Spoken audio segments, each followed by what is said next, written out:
the Constitution of the United States. Congratulations, Mr. President. Unpredictable Trump বিশ্ব রাজনীতিতে নিত্য নতুন চমক দিয়েই যাচ্ছেন। যুক্তরাষ্ট্রের 47তম প্রেসিডেন্ট হিসেবে শপথ নিয়েই সব তোলপাড়। তার আগে সবার অনুমান ভুল প্রমাণ করে বিশ্বস্ত বন্ধু মোদিকে শপথে দাওয়াতি দেননি, বরং ভারতীয়দের বিরুদ্ধে দাগাচ্ছেন একের পর এক। তো বাংলাদেশের কেউ শপথ অনুষ্ঠানে না থাকলেও ট্রাম্পের এই খেলায় ভারতকে পিছিয়ে এগিয়ে Bangladesh. But first, we must be honest about the challenges we face. ভারতের প্রধানমন্ত্রী মোদিকে দূরে ঠেলে দিয়ে কাছে টেনে নিচ্ছেন বাংলাদেশের প্রধান উপদেষ্টা ডক্টর ইউনূসকে। এটি কি ট্রাম্পের শুধুই খেয়ালিপনা, নাকি রয়েছে এই অঞ্চলকে কেন্দ্র করে কোনো নতুন ভূ রাজনৈতিক সমীকরণ, যে সমীকরণে মার্কিন যুক্তরাষ্ট্র এখন বাংলাদেশকে কাছে টেনে নিয়ে ভারতকে দূরে ঠেলে দিতে চায়, নাকি ব্যবসায়ী ট্রাম্প তার ব্যবসার প্রয়োজনে বাংলাদেশকে দরকার? A tide of change is sweeping the country. Dhaka বিশ্ববিদ্যালয়ের আন্তর্জাতিক সম্পর্ক বিভাগের অধ্যাপক ডক্টর এম শহীদুজ্জামান বলেন, কিন্তু আভ্যন্তরীণ পলিটিক্স হলে কি হবে? আমেরিকানদের স্বার্থ হচ্ছে পুঁজিবাদকে শক্তিশালী করা, কমিউনিস্ট বা সোশ্যালিজমকে প্রত্যাখ্যান করা।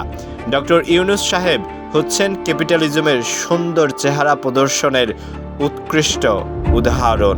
Our top priority will be to create a nation that is proud, prosperous, and free. ট্রাম্পের স্লোগান যেমন আমেরিকা ফার্স্ট, তেমনি অংশীদারিত্বে মার্কিন যুক্তরাষ্ট্রের সাথে বাংলাদেশ এখন ফার্স্ট। আর অন্যদিকে ডোনাল্ড ট্রাম্প প্রেসিডেন্ট হবার পর ঘোষণা দিয়েছেন, But I just want to say, Bharat যদি মার্কিন পণ্যের ওপর 100% শুল্ক চাপায়, তাহলে যুক্তরাষ্ট্র সেই পরিমাণ শুল্ক চাপাবে। এটি যদি হয়, তাহলে ভারতের অর্থনীতি চাপে পড়বে। এমনিতেই বাংলাদেশের সাথে ভারতের সম্পর্ক খারাপ হওয়ায় রিজার্ভে চাপ বেড়েছে, রুপির দরপতন সর্বনিম্ন। শুধু এটা নয়, ট্রাম্পের করা অভিবাসন নীতির কূপ পড়বে ভারতীয়দের ঘাড়ে। বর্তমানে আমেরিকায় কাগজপত্রবিহীন বিদেশি অভিবাসীদের মধ্যে ভারতীয়দের সংখ্যা প্রায় 7.5 লাখ।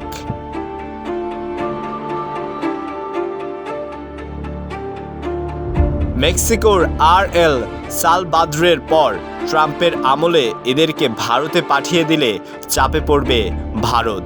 তাই এখন পর্যন্ত এটা বলা যায়, ট্রাম্পের দ্বিতীয় মেয়াদে এখন পর্যন্ত এগিয়ে আছে বাংলাদেশ ও নোবেলজয়ী ডক্টর ইউনূস।